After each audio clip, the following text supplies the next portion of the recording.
Famous British novelist George ഓർവെലിന്റെ 1984 എന്ന നോവലിൽ ജനങ്ങളുടെ എല്ലാ കാര്യങ്ങളും ഫുൾ ടൈം വാച്ച് ചെയ്യുന്ന ബിഗ് ബ്രദർ എന്നൊരു ഡിക്റ്റേറ്ററിനെ പറ്റി പറയുന്നുണ്ട്. ഈ കൺസെപ്റ്റ് കോപ്പി ചെയ്ത് ഡച്ച് TV പ്രൊഡ്യൂസറായിരുന്ന ജോൺ ഡെമോൾ ഒരു പുതിയ TV ഷോ ക്രിയേറ്റ് ചെയ്തു. കുറെ അധികം സ്ട്രേഞ്ചേഴ്സിനെ പുറം ലോകമായിട്ട് യാതൊരു ബന്ധമില്ലാത്ത ഒരു വീടിൻ്റെ ഉള്ളിൽ അടച്ചിടുന്നു. അവർക്ക് പെർഫോം ചെയ്യാൻ ടാസ്കുകൾ കൊടുക്കുന്നു. മൾട്ടിപ്പിൾ ക്യാമറാസ് വെച്ച് അവരുടെ ഓരോ മൊമെന്റ്സും ക്യാപ്ചർ ചെയ്യുന്നു. ആഴ്ചയിൽ ഒരാളെ വെച്ച് എലിമിനേറ്റ് ചെയ്യും. ലാസ്റ്റ് സർവൈവ് ചെയ്യുന്ന ആൾ വിജയിക്കും. നെതർലൻഡ്സിൽ ഈ ഷോ സൂപ്പർ ഹിറ്റ് ആയതോടുകൂടി ഇതിന്റെ വേർഷൻസ് ജർമ്മനിയിലും സ്പെയിനിലും UK യിലും US ലും ഒക്കെ സ്റ്റാർട്ട് ചെയ്തു. എല്ലായിടത്തും ഹിറ്റ്. അങ്ങനെ അവസാനം ആ ഷോ ഇന്ത്യയിലും എത്തി, ബിഗ് ബോസ്. ആദ്യം ഈ ഷോയുടെ ആങ്കർ അർഷദ് വാർസി ആയിരുന്നു. ഷോ ക്ലിക്കായില്ല. പിന്നീട് ശില്പ ഷെട്ടി വന്നു. എന്നിട്ടും രക്ഷയില്ല. അവസാനം ആ ബിഗ് ബോസ് ഇമേജ് ഏറ്റവും കൂടുതൽ മാച്ച് ചെയ്യുന്ന ബോളിവുഡിലെ സൂപ്പർ സ്റ്റാർ സൽമാൻ ഖാനെ ആങ്കറാക്കി. അതോടുകൂടി ഷോയുടെ റേഞ്ച് മാറി. ഷോ സൂപ്പർ ഹിറ്റുമായി. ഇതേ സ്ട്രാറ്റജി തന്നെ യൂസ് ചെയ്ത് ഇന്ത്യയിലെ മറ്റ് ലാംഗ്വേജസിലും ബിഗ് ബോസ് സ്റ്റാർട്ട് ചെയ്തു. എല്ലായിടത്തും ആ ഭാഷയിലെ ടോപ്പ് സൂപ്പർ സ്റ്റാർസ് ആങ്കേഴ്സ്. മലയാളത്തിലെ മോഹൻലാൽ, തമിഴിൽ കമൽഹാസനും വിജയ് സേതുപതിയും, തെലുങ്കിൽ ജൂനിയർ NTRും നാഗാർജുനയും. എല്ലായിടത്തും ഷോ സക്സസ് ആയി. മലയാളം ബിഗ് ബോസിന്റെ മാത്രം കാര്യം നോക്കിയാൽ കഴിഞ്ഞ സീസൺ കണ്ടത് 2.7 കോടി ജനങ്ങളാണ്. അതായത് ഒരു സംശയമില്ലാതെ പറയാം, ഇന്ന് മലയാളിയുടെ ഫേവറേറ്റ് എന്റർടൈൻമെന്റ് പ്രോഗ്രാമാണ് ബിഗ് ബോസ്. ഒന്ന് അനലൈസ് ചെയ്താൽ ഒരുപാട് ടോക്സിക് ട്രേറ്റ്സ് ഉള്ള ഒരു പ്രോഗ്രാമാണ് Bigg Boss. Groupism, character assassination, bullying, emotional torture, physical torture തുടങ്ങി പലതും. പക്ഷെ എന്നിട്ടും എന്തുകൊണ്ട് ആളുകൾ ഈ ഷോ ഇഷ്ടപ്പെടുന്നു എന്ന് മനസ്സിലാക്കാൻ ഈ ഷോയുടെ ഓരോ സ്റ്റേജിലും ബിഗ് ബോസ് അപ്ലൈ ചെയ്യുന്ന സ്ട്രാറ്റജിയെ പറ്റി അറിയണം. കണ്ടസ്റ്റൻസിന്റെ സെലക്ഷൻ തന്നെ നോക്കാം. എല്ലാ സീസണിലും സെയിം ടെംപ്ലേറ്റ് ആണ് ഇവർ ഫോളോ ചെയ്യുന്നത്. ഒരു ജിമ്മൻ, 1-2 മെയിൽ ഫീമെയിൽ മോഡൽസ്, ഗേ, ലെസ്ബിയൻ, ട്രാൻസ്ജെൻഡർ കമ്മ്യൂണിറ്റിനെ റെപ്രസെന്റ് ചെയ്യുന്നവർ, ഓൾറെഡി എസ്റ്റാബ്ലിഷ്ഡ് ആയിട്ടുള്ള മലയാളികൾക്ക് ഫെമിലിയർ ആയ ആക്ടേഴ്സും ആങ്കേഴ്സും, ഒരു മാച്ചോ മെയിൽ ക്യാരക്ടർ, ട്രഡീഷണൽ വാല്യൂസും മൈൻഡ് സെറ്റും ഉള്ള ക്യാരക്ടേഴ്സ്. ഈ ചോയ്സ് നോക്കിയാൽ തന്നെ പരസ്പരം ഫ്രണ്ട്ഷിപ്പ് ഡെവലപ്പ് ചെയ്യാൻ സാധ്യതയുള്ള സെയിം ഐഡിയോളജീസ് ഉള്ളവരുണ്ട്. ഒരു ക്രഷ് അഥവാ ലവ് ട്രാക്ക് ഡെവലപ്പ് ചെയ്യാൻ സാധ്യതയുള്ളവരുണ്ട്. പരസ്പരം വളരെ ഡിഫറെൻറ്റ് ഐഡിയോളജീസ് ഉള്ളതുകൊണ്ട് തന്നെ തല്ലുണ്ടാകാൻ ചാൻസ് ഉള്ളവരുണ്ട്. അതായത് ഷോയുടെ എന്റർടൈൻമെന്റ് വാല്യൂവിന് പറ്റിയ കണ്ടന്റ് ക്രിയേറ്റ് ചെയ്യാൻ സാധ്യത ഉണ്ടെന്ന് തോന്നുന്ന ഒരു മിക്സ് ആണ് ബിഗ് ബോസ് ആദ്യം തന്നെ ചൂസ് ചെയ്യുന്നത്. ഈ മിക്സ് വേണ്ട രീതിയിൽ വർക്കൗട്ട് ആയില്ലെങ്കിലോ, ബിഗ് ബോസ് ഒരു അൺസ്ക്രിപ്റ്റഡ് ഷോ ആയതുകൊണ്ട് തന്നെ TRP പ്രതീക്ഷിച്ച് ചൂസ് ചെയ്ത് ഈ കണ്ടസ്റ്റൻസ് വേണ്ട രീതിയിൽ പെർഫോം ചെയ്യണമെന്നില്ല. കോടികൾ മുടക്കി ഇത്രയും വലിയൊരു ഷോ നടത്തുമ്പോൾ അതിന്റെ TRP കംപ്ലീറ്റ് ഈ കണ്ടസ്റ്റൻസിന്റെ കയ്യിലേക്ക് മാത്രം അതിന്റെ ഷോ ഡയറക്ടർ വിട്ടുകൊടുക്കുമെന്ന് നിങ്ങൾക്ക് തോന്നുന്നുണ്ടോ? ഇവിടെയാണ് ബിഗ് ബോസിന്റെ അടുത്ത സ്ട്രാറ്റജി. അൺസ്ക്രിപ്റ്റഡ് ഷോ ആണെങ്കിലും അതിന്റെ ഫ്ലോ കൺട്രോൾ ചെയ്യുന്നത്. ഇതിന് അവരുടെ കയ്യിൽ ഒരുപാട് ടൂൾസ് ഉണ്ട്. അതിൽ ഏറ്റവും ഇമ്പോർട്ടൻ്റ് ആണ് എഡിറ്റിംഗ്. 24 അവർ നടക്കുന്ന ഇൻസിഡൻസ് പക്ഷെ ഭൂരിഭാഗം ആളുകളും കാണുന്നത് 1 അവർ എഡിറ്റഡ് വേർഷൻ ആയിട്ടാണ്. ഏത് നറേറ്റീവാണ് TRP കൂട്ടാൻ ഏറ്റവും ബെസ്റ്റ്, അതിനനുസരിച്ചായിരിക്കും എഡിറ്റിംഗ്. ഈ എഡിറ്റിംഗ് കാരണം ഹൗസിൽ നടക്കുന്ന കംപ്ലീറ്റ് കാര്യങ്ങൾ ജനങ്ങളിലേക്ക് പലപ്പോഴും എത്താറില്ല എന്ന് പ്രീവിയസ് കണ്ടസ്റ്റൻസ് വരെ പറഞ്ഞിട്ടുണ്ട്. വലിയ കോൺവെർസേഷൻസ് ഒക്കെ എഡിറ്റിംഗ് കഴിഞ്ഞ് വെറും 1-2 ഡയലോഗ് മാത്രമായിട്ട് ജനങ്ങളിലേക്ക് എത്തുമ്പോൾ അത് അവരുടെ ഇടയിൽ ഒരുപാട് മിസ്അണ്ടർസ്റ്റാൻഡിങ്സ് ഉണ്ടാക്കുമെന്ന് previous Hindi Bigg Boss winner ആയിട്ടുള്ള ശ്വേത തിവാരി ഒരു ന്യൂസ് പേപ്പർ ഇന്റർവ്യൂവിൽ പറഞ്ഞിരുന്നു. നെക്സ്റ്റ് ടൂളാണ് വൈൽഡ് കാർഡ്. 100 ദിവസം ഐസൊലേറ്റഡ് ആയിട്ട് ഇരിക്കുമെന്ന് പറഞ്ഞൊരു ഗ്രൂപ്പ് ഓഫ് ആളുകളുടെ ഇടയിലേക്ക് പുറത്തെ കാര്യങ്ങളും അകത്തെ കാര്യങ്ങളും എല്ലാം അറിയാവുന്ന ഒരാളെ വൈൽഡ് കാർഡായിട്ട് ഇൻട്രൊഡ്യൂസ് ചെയ്യുന്നതും ബിഗ് ബോസ് ഇൻഡയറക്റ്റ് ആയിട്ട് ഗെയിം കൺട്രോൾ ചെയ്യാൻ ഉപയോഗിക്കുന്ന ഒരു രീതിയാണ്. ഇതിന് പുറമെ ചില സമയത്ത് ഹൗസിലെ ഡ്രാമ കൂട്ടാനും TRP ഇൻക്രീസ് ചെയ്യാനൊക്കെ പുറത്തുനിന്ന് ലെറ്റേഴ്സ് വരെ ബിഗ് ബോസ് ഹൗസിനുള്ളിലെ കണ്ടസ്റ്റൻസിന് കൊടുക്കാറുണ്ട്. ഫോർ എക്സാമ്പിൾ, കഴിഞ്ഞ സീസണിൽ ജാസ്മിൻ എന്ന കണ്ടസ്റ്റന്റിന് BT ഒരു ലെറ്റർ കിട്ടിയതും അതിനുശേഷം ഉണ്ടായ ഇമോഷണൽ ബ്രേക്ക് ഡൗണോ ഡ്രാമയൊക്കെ ആ സീസണിൽ ഒരു ഹൈലൈറ്റ് ആയിരുന്നു. അതുപോലെ തന്നെ എവിക്ഷന്റെ കേസ് നോക്കിയാൽ ഓഡിയൻസിന്റെ വോട്ടിന്റെ ബേസിസിലാണ് എലിമിനേഷൻ നടക്കുന്നത്. പക്ഷേ ഈ പ്രോസസ്സ് ട്രാൻസ്പെറന്റ് അല്ല. ഇതിനെപ്പറ്റി ബിഗ് ബോസ് ഹിന്ദിയുടെ ക്രിയേറ്റീവ് ഹെഡായിരുന്ന അഭിഷേക് മുഖർജി പറഞ്ഞത് ഇങ്ങനെയാണ്: वोटिंग गुरु टेम्पर्ड हो नहीं सकती because each and every vote gets audited. दूसरी ऑर्गेनाइजेशन है थर्ड पार्टी ENY जो करती है, ENY पूरा वो चेक करती है, तो तो हो ही नहीं सकता.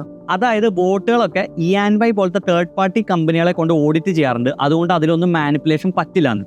പക്ഷെ ആ ഓഡിറ്റ് റിപ്പോർട്ട് ഒരു ബിഗ് ബോസ് പോലും ഇതുവരെ പുറത്തുവിട്ടിട്ടില്ല. അതുകൊണ്ട് തന്നെ ഒരു സാധാരണക്കാരനെ സംബന്ധിച്ച് ആ പ്രോസസ്സിന്റെ ട്രാൻസ്പെറൻസി സ്റ്റിൽ ക്വസ്റ്റനബിൾ ആണ്. ചുറ്റും 100ഓളം ക്യാമറാസ്, പറയുന്നതെല്ലാം റെക്കോർഡ് ചെയ്യുന്ന മൈക്രോഫോൺസ്, 0 പ്രൈവസി, എഡിറ്റ് ചെയ്ത് എന്ത് നറേറ്റീവാണ് പുറത്തേക്ക് പോകുന്നതെന്ന് അറിയാൻ പറ്റില്ല. ആകെ മൊത്തം ഒരു ടോക്സിക് എൻവയോൺമെന്റ്.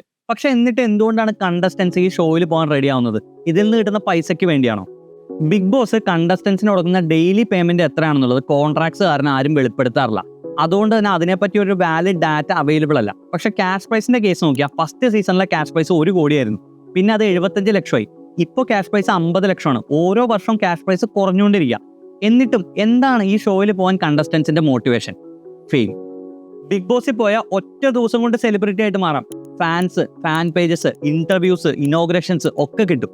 ഈ ഷോയ്ക്ക് ശേഷം ഒരു യൂട്യൂബ് ചാനൽ തുടങ്ങിയാലോ ഒറ്റ ദിവസം കൊണ്ട് മോണിറ്റൈസ് ആവും. ഇനി അഥവാ ബിസിനസ് സ്റ്റാർട്ട് ചെയ്താലോ സ്വയം പ്രൊമോഷൻസ് ചെയ്യാം. ചില ആളുകൾക്ക് ഇത് സിനിമയിലേക്കുള്ള ഓപ്പർച്യൂണിറ്റി വരെ ആവാം. അതായത് ആ ഫെയിം കൃത്യമായിട്ട് യൂസ് ചെയ്താൽ ലൈഫ് തന്നെ സെറ്റ് ആക്കാം. ഇത് കണ്ടസ്റ്റൻസിന്റെ കേസ്. ഇനി ഓഡിയൻസ് എന്തുകൊണ്ടാണ് ഈ ഷോ കാണുന്നത്? ബിഗ് ബോസ് ഒരു റിയാലിറ്റി ഷോ എന്നതിനേക്കാൾ ഉപരി ഒരു സോഷ്യൽ എക്സ്പെരിമെന്റ് ആണ്. മനുഷ്യന്റെ ഗിൽറ്റി പ്ലഷേഴ്സ് എങ്ങനെ എക്സ്പ്ലോയിറ്റ് ചെയ്യാം എന്നതിനെ പറ്റിയിട്ടുള്ള ഒരു സോഷ്യൽ എക്സ്പെരിമെന്റ്. ഭൂരിഭാഗം മനുഷ്യരുടെ ഉള്ളിലുള്ള ഒരു ഗിൽറ്റി പ്ലഷറാണ് ഷോർട്ട് ഫ്രോഡ്. അതായത് മറ്റുള്ളവരുടെ ദുഃഖമോ സങ്കടമോ തകർച്ചയോ ഒക്കെ കാണുമ്പോൾ ഉള്ളിൻ്റെ ഉള്ളിൽ സന്തോഷിക്കുന്ന ഒരു ഫീലിംഗ്. ഈ സ്ട്രീറ്റിലൊക്കെ അടി നടക്കുന്ന സമയത്ത് അത് പിടിച്ചു മാറ്റുന്നതിന് പകരം അത് കാണാൻ അവിടെ ഒരു ജനക്കൂട്ടം തന്നെ ഉണ്ടാകുന്നതും, മലയാളികൾ അഭിമാനം എന്ന് വിളിച്ച ബൈജൂസ് തകർന്നപ്പോൾ അതിപ്പോൾ എന്ത് കാരണം കൊണ്ടായിക്കോട്ടെ ആസ്വദിക്കുന്നതും ഒക്കെ ഇതേ ഷോർട്ട് ഫ്രോഡ് മനോഭാവത്തിന്റെ എക്സാമ്പിൾസ് ആണ്. ബിഗ് ബോസ് ഷോയുടെ ആംഗിളിൽ നോക്കിയാൽ കണ്ണിൽ മുളക് തേക്കുന്നതും ഇടിച്ച് താടിയിൽ പൊട്ടിക്കുന്നതും പൊങ്ങയ്ക്ക് കയറി പിടിക്കുന്നതും ചില കണ്ടസ്റ്റൻസിന്റെ ഇമോഷണൽ ബ്രേക്ക് ഡൗൺ ഒക്കെ ജനങ്ങളെ എൻജോയ് ചെയ്യുന്നതും ഇതേ സൈക്കോളജിക്കൽ ഫാക്ടേഴ്സ് കാരണമാണ്. ഷോർട്ട് ആൻഡ് ഫ്രോഡ് പോലെ തന്നെ മനുഷ്യന്റെ മനസ്സിലുള്ള മറ്റൊരു ഗിൽറ്റി പ്ലഷറാണ് വോയേഴ്സും ഗോസിപ്പിങ്ങും. അതായത് മറ്റൊരാളുടെ ജീവിതത്തിൽ എന്താണ് നടക്കുന്നതെന്ന് അറിയാനുള്ള ആഗ്രഹവും അതിനെപ്പറ്റി നമ്മുടെ കമൻസ് പറയാനും മറ്റുള്ളവർ അതിനെ കളിയാക്കുന്നത് കേൾക്കാനൊക്കെ ഉള്ള ഇഷ്ടം. യൂട്യൂബിലെ ഗോസിപ്പ് ചാനലുകളും സിനിമയും ആളുകളെയൊക്കെ റോസ്റ്റ് ചെയ്യുന്ന ചാനൽസൊക്കെ ഹിറ്റ് ആവാനുള്ള കാരണം ഇതാണ്. ആളുകൾക്ക് മറ്റുള്ളവരെ കളിയാക്കുന്നതും കുറ്റം പറയുന്നതൊക്കെ കേൾക്കാൻ ഇഷ്ടമാണ്. ഈ ഗിൽറ്റി പ്ലഷേഴ്സ് സാറ്റിസ്ഫൈ ചെയ്യാനുള്ള ഒരു ഓപ്പർച്യൂണിറ്റിയാണ് ശരിക്കും ബിഗ് ബോസ് ഒരുക്കി കൊടുക്കുന്നത്. നിങ്ങൾക്ക് കണ്ടസ്റ്റൻസിന്റെ ജീവിതത്തിന്റെ ഉള്ളിലേക്ക് എത്തി നോക്കാം, അവരുടെ മിസ്ഫോർച്യൂൺസ് എൻജോയ് ചെയ്യാം, അവരെ പറ്റി ഗോസിപ്സ് പറയാം, അവരെ കളിയാക്കാം. ബിഗ് ബോസ് TV-യിൽ ടെലികാസ്റ്റ് ചെയ്യുന്ന സമയത്തിന്റെ പ്രത്യേകത അറിയാമോ? പ്രൈം ടൈമാണ്. മിക്ക ചാനൽസും അവരുടെ ബെസ്റ്റ് സീരിയൽസ് ഒക്കെ ടെലികാസ്റ്റ് ചെയ്യുന്ന സമയം. വർഷങ്ങളായിട്ട് TV സീരിയൽസിൽ കാണിക്കുന്ന മരുമകളെ ടോർച്ചർ ചെയ്യുന്നതും വിശ്വാസവഞ്ചനയും ഫാമിലി മെമ്പേഴ്സ് തമ്മിലുള്ള അടിയും ഒക്കെ ഒരു പുതിയ രൂപത്തിൽ റിയാലിറ്റി ഷോ ആയിട്ട് ബിഗ് ബോസ് ഇൻട്രൊഡ്യൂസ് ചെയ്തു. ഇത് ഈ സീരിയൽ വാച്ചിങ് ഓഡിയൻസ് അക്സെപ്റ്റ് ചെയ്തു. അതാണ് ശരിക്കും ഈ ഷോയുടെ വിജയം. സീരിയൽസിന്റെ കേസിൽ ഒരു സ്പെസിഫിക് ഹീറോ, ഹീറോയിൻ, വില്ലനൊക്കെ ഉണ്ടാവും. പക്ഷെ ബിഗ് ബോസിൽ നിങ്ങൾക്ക് ഇഷ്ടമുള്ള ആളെ നിങ്ങളുടെ ഹീറോ ആയിട്ട് ചൂസ് ചെയ്യാം. അയാളെ നിങ്ങൾക്ക് ഡയറക്റ്റ് ആയിട്ട് വോട്ടിംഗ് വഴി സപ്പോർട്ട് ചെയ്യാനും പറ്റും. അതുകൊണ്ട് തന്നെ ഈ കണ്ടസ്റ്റൻസുമായിട്ട് ഓഡിയൻസ് പലപ്പോഴും ഒരു ഇമോഷണൽ കണക്ട് ഡെവലപ്പ് ചെയ്യാറുണ്ട്. ബിഗ് ബോസിന്റെ ഫാൻ ബേസ് ടോക്സിക് ആവാനുള്ള ഒരു കാരണം ഇത് തന്നെയാണ്. ഡിഫറെന്റ് കണ്ടസ്റ്റൻസിന്റെ ഫാൻസ് ഓൺലൈനിൽ അഗ്രസീവായിട്ട് ഫൈറ്റ് ചെയ്യുന്നു, വോട്ട്സ് ക്യാമ്പയിൻ ചെയ്യുന്നു. എന്തിനേറെ കോവിഡ് റെഗുലേഷൻസ് വരെ വയലേറ്റ് ചെയ്ത് എലിമിനേറ്റ് ആയ ഒരു കണ്ടസ്റ്റന്റിന് എയർപോർട്ടിൽ സ്വീകരണം വരെ കൊടുത്ത ഇൻസിഡന്റ് ഉണ്ട്. ഈ ടോക്സിസിറ്റിയും ഫാൻ ഫൈറ്റ് ഒക്കെ ഈവൻ ഷോ കഴിഞ്ഞാൽ പോലും അവസാനിക്കണമെന്നില്ല.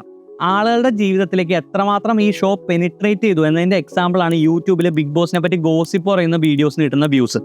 ബിഗ് ബോസിന്റെ റിവ്യൂസ് പറയുന്ന ലക്ഷക്കണക്കിന് സബ്സ്ക്രൈബേഴ്സ് ഉള്ള ചാനൽസ് ഉണ്ടെന്ന് മാത്രമല്ല, ആ ചാനൽസ് നടത്തുന്ന ആളുകൾ സെലിബ്രിറ്റീസ് ആവുന്നു. മൾട്ടിപ്പിൾ ചാനൽസ് അവരുടെ ഇന്റർവ്യൂസ് എടുക്കുന്നു. കേരളത്തിൽ മറ്റൊരു ഷോയ്ക്കും ഇതേവരെ സാധിക്കാത്ത രീതിയിൽ ഒരു hard core fan base build ചെയ്യാൻ ബിഗ് ബോസിന് കഴിഞ്ഞു.